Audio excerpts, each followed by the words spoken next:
एक तू सच्चा तेरा नाम सच्चा अनंत। पृष्ठ 459। सतपुरुष बाबा फुलसंदे वाले कहते हैं, हे पवित्र आत्माओं, गुरु में सारे देवता और गुरु मंत्र में सारे मंत्र समाये हुए हैं। शिष्य पर फर्ज है कि वह अपने सतगुरु को परमेश्वर करके माने, तब इसकी मंजिल पूरी होगी। यमराज हुजूर सतगुरु के ऐसे देवता थे, वे ये न चाहते थे कि कोई भी दूसरा शख्स हुजूर की मोहब्बत में उनका हिस्सा बांटे।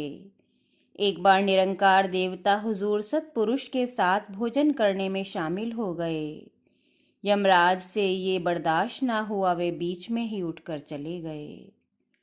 हुजूर उन्हें मनाकर पुचकार कर बड़ी मुश्किल से लाए और अपने हाथ से भोजन कराया और फरमाया, यमराज, इन सब देवताओं का हमारी मोहब्बत पर उतना ही हक है जितना कि तुम्हारा।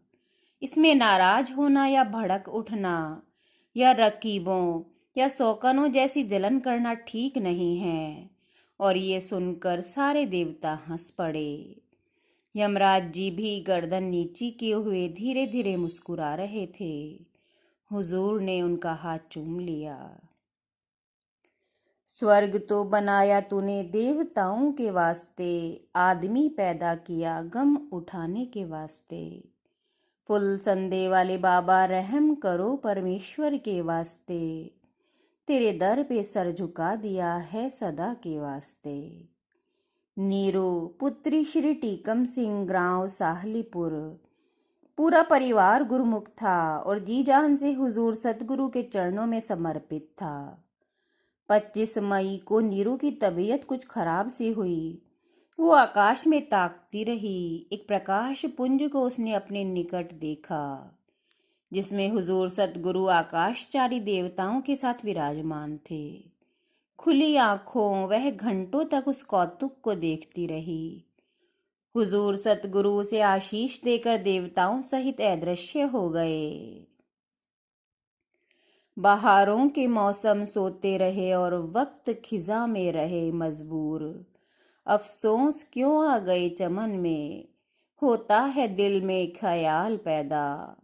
झांके फरिश्ते अर्शे बरी से, कैसा लगा है दुनिया में मेला। दिल दरगाह में बंदगी होवे, पर करी तो कोई मिसाल पैदा। हुजूर सतगुरु परमेश्वर की सच्ची ज्योति के साथ साथ रहने वाले और उनके दर्शनों का अमृत पान करने वाले देवता कहलाते थे।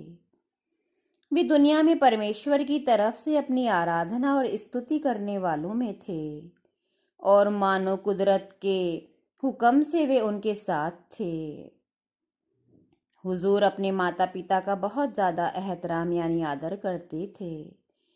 यहाँ तक कि कहीं बाहर से आते तो पहले माता पिता की कदम बोसी करके बाहर जाते और उनकी कदम बोसी करते हुए सुबह उठकर उनकी कदम बोसी के लिए जाना आपकी सबसे ज़रूरी कामों में से था। शाम को जब सूर्यास्त के बाद आपका व्रत खुलता तो अपने खाने से पहले माता पिता को वे भोजन भिजवाते और बाद में खुद खाते। इस बात का ध्यान रखते कि हर एक देवता भोजन कर चुका है या नहीं। कोई बीमार होता या कभी नाराज होता तो अपने हाथ से उसे खिलाते और तब तक आपको चैन न पड़ता जब तक वो राजी ना हो जाता। मेहमानों की सेवा का भी आप बहुत ज़्यादा ख्याल रखते और फरमाते, ये देवता हैं, इन्हें परमेश्वर ने हमारे पास भेजा है। यहाँ तक कि कभी कभी संगत को अपने हाथों से पंखा भी करते। एक तू सच्चा तेरा नाम सच्चा।